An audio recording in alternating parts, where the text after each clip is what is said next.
The dark came on a moonless night, the way we always knew it would. The season we had spent racing against the dying veil, every heated bar, every scraped surface, every argument about tolerances and tempering, had been a race against this exact moment, and the moment had arrived to collect. I felt it before I heard it, a sound like the world exhaling its last breath, and then the anchor's light simply went out. Not a flicker, not a gradual dimming, gone. The anchor's gone, I said, and my voice came out steadier than I felt. It's here. The blight poured through the tear in the veil, the way water pours through a broken dam. Not in a rush, but in a surge, a pressure that had been building for longer than any of us had been alive. The pale dome that had sheltered Iron Ridge for generations was no longer a dome at all. It was a wound in the sky, and through it came everything the veil had been holding back. Warden Wol-yeong was already moving.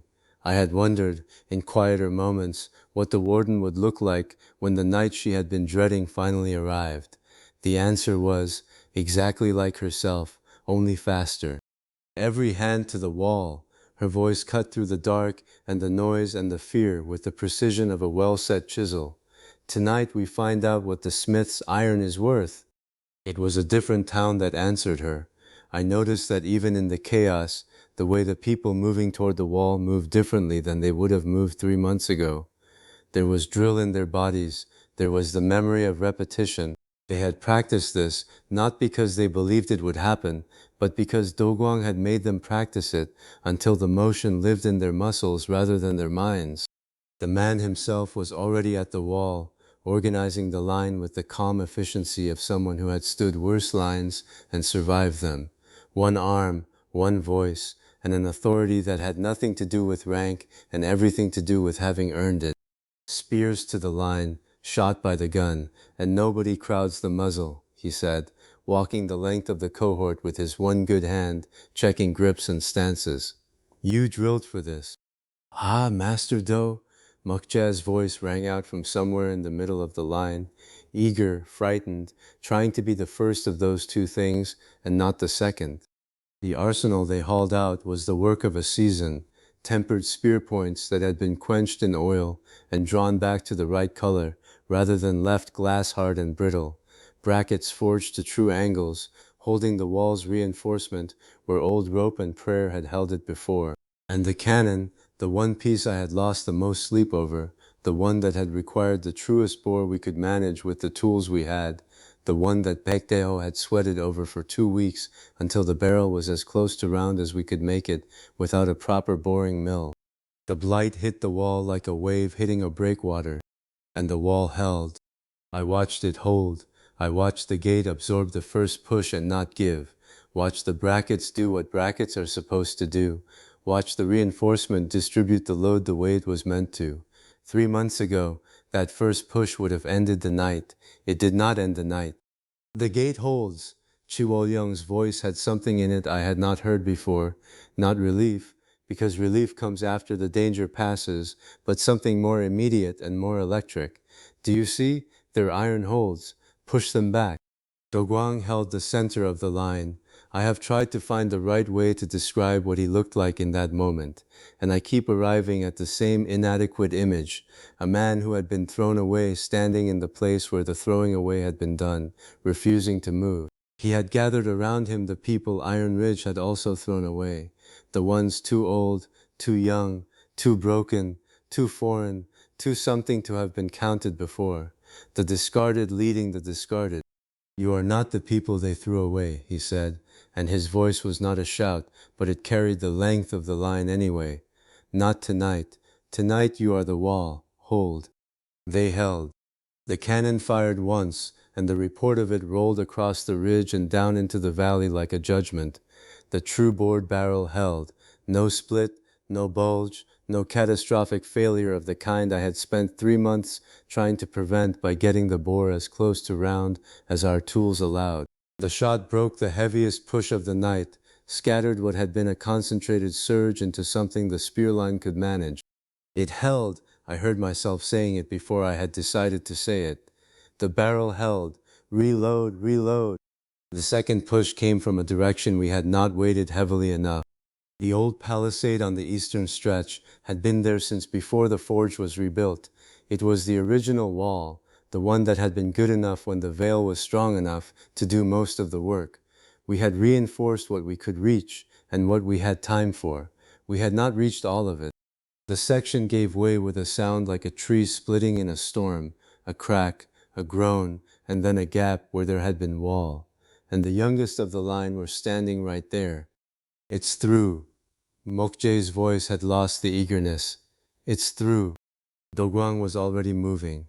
I do not know how a one-armed man in his 50s covers ground that quickly, but he was at the breach before the line had fully understood what had happened, and he was moving in the wrong direction, not back, not to the sides, but into it.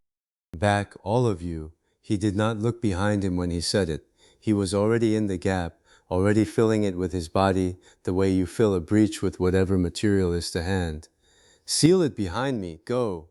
Someone started to hesitate. Someone always hesitates. I have held worse lines than this, he said, and there was something in his voice that was not bravado. It was information, stated plainly, the way you state a measurement. Move, Jay, move. They sealed the breach behind him. The town lived, and so just barely did he.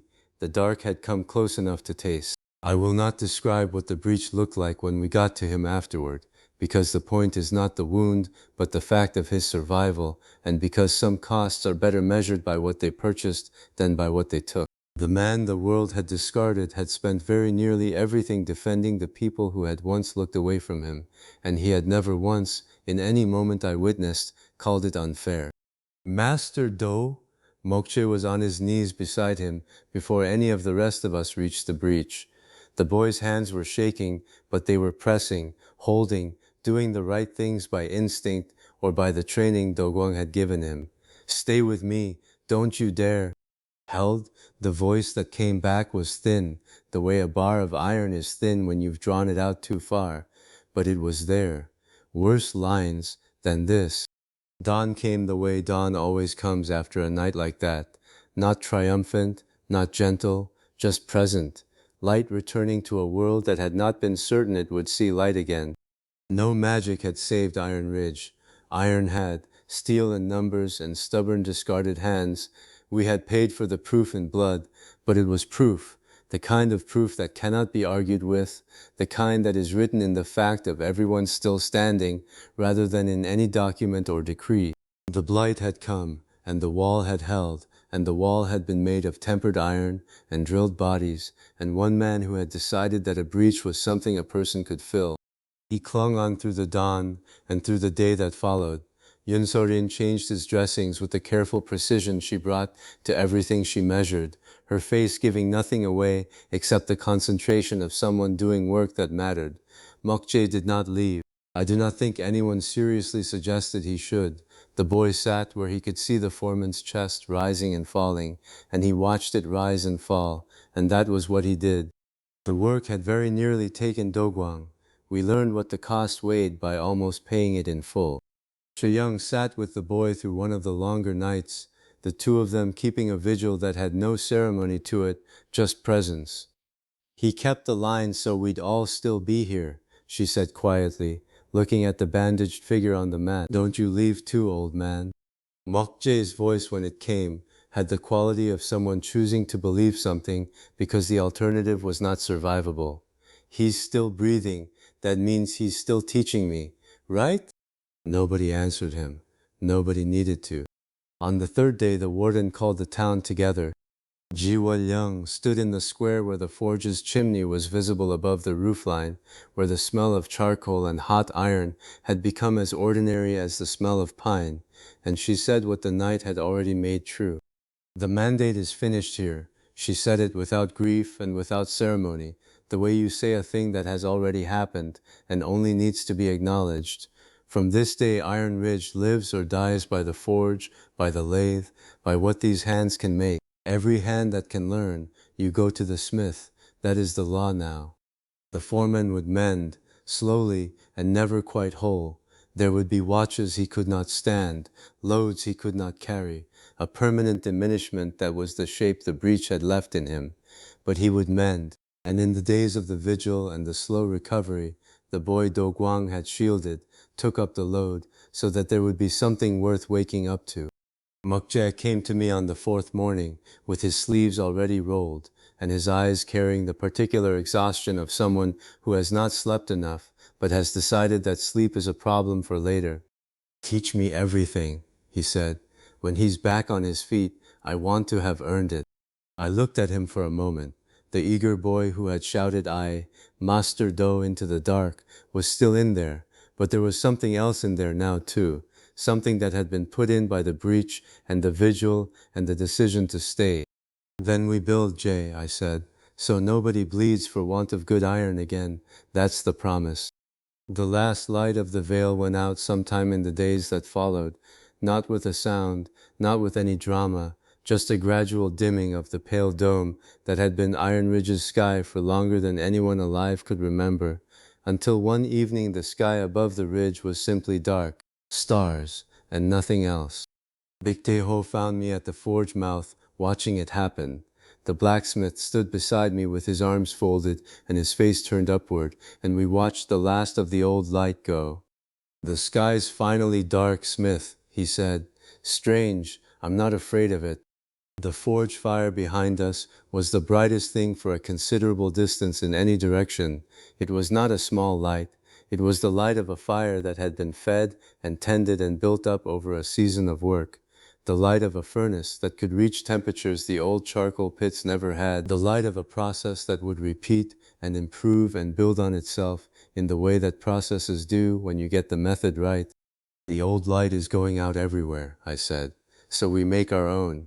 I let the thought settle for a moment before I added, "Tomorrow, the mother machine."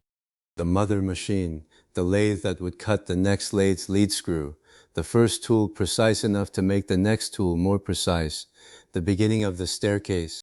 From somewhere behind us, from the direction of the low mat where a bandaged foreman was conducting his slow and stubborn recovery, a voice came, thin still, drawn out, but present. "Build it true, Smith." A pause, and I could hear the effort it cost him. "I'll be watching."